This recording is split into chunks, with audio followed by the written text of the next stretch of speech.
Hi friends! Exactly 1 year from the day when this video is uploaded, I will be getting married to the love of my life.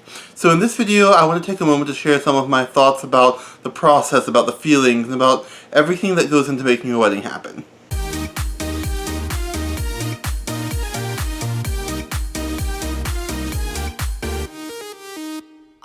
Hello everyone, welcome back.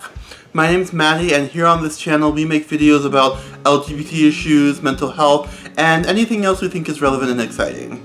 If that sounds like a cup of tea, consider subscribing and consider supporting us on Patreon. Links in the description below. So of all of my videos, this one is probably going to be the most vlog-like. While I hope you're able to take something informative and educational away from this video, the main goal is to document where I am a year out for the sake of looking back on this video a year from now and being like, oh Maddie, everything turned out so much better than you could have ever thought. Because truth be told, I'm super nervous about getting married. There isn't a doubt in my mind that it's the right decision, but like, I've never done this before, to quote a lyric from Icon for Hire. It's kind of hard, at least for me, a person with debilitating anxiety, not to worry about things that are new. And it doesn't get much more novel and new than marriage. But at the end of the day, I want to be with Emily for the rest of my life. I want us to make each other smile and laugh as we face every challenge the world throws at us. We're already a family, 2 moms, 2 snakes, and 2 rabbits, and I just want to see our family grow and flourish. I want us to be together for every triumphant victory, and I want us to pick each other back up after every crushing defeat. Like, I know that marriage is the correct answer. I'm just a little bit nervous, and I think that's normal. One thing that's probably not normal, however, is how quickly I get burned out when it comes to planning things. From the invitations, to the catering, to the decorating. All I can say is that I'm glad I'm not marrying myself, because if I were, nothing at all would get done. Luckily, this stuff is right up Em's alley, so my job is essentially to provide feedback and perspective to her brilliant ideas. And that much I can do. Usually. Sometimes I get overwhelmed just hearing her talk about her big ideas, if we're being perfectly honest. But lest you think that I'm not pulling my weight, however, my role is to handle the liturgy and the order of service. Since we'll be having a hand fasting, since I'm pagan and Em is fairly witchy herself, I get to do the research on what hand fastings traditionally look like, then adapt it to suit our needs. In addition to the hand fasting, I'd also like to jump the broom, a traditional practice both for pagans and for people of African descent in the Americas, and so I'm looking forward to honoring my heritage in multiple ways.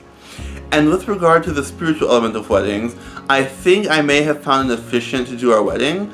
So yeah, the ball is rolling for me as well, and I couldn't be happier about that. Next, I want to talk about the impact that this wedding has on us as queer people. I think it's easy to forget that marriage equality wasn't the law of the land in the US until June 26, 2015, but like, that was 5.5 years ago. I was 19, I was about to be a junior in college. I'm pretty sure I heard the news via Snapchat. Marriage equality is still a relatively new development here in the US, and it's so incredibly important that we not take it for granted, especially when there's a 6-3 conservative majority on the Supreme Court.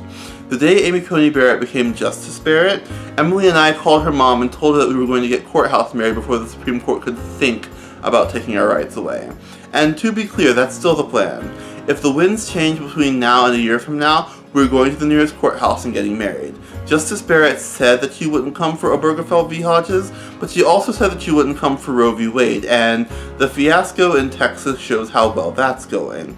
I don't want this to be a negative video, so let me conclude this section by saying this. Queer love is beautiful. Queer love is sacred.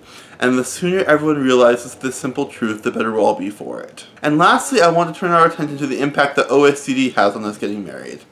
A while back, I made a video explaining what OSDD is, so feel free to check that out if you haven't already. But in short, having OSDD means that, due to childhood trauma, I am not the only person who calls this body their own.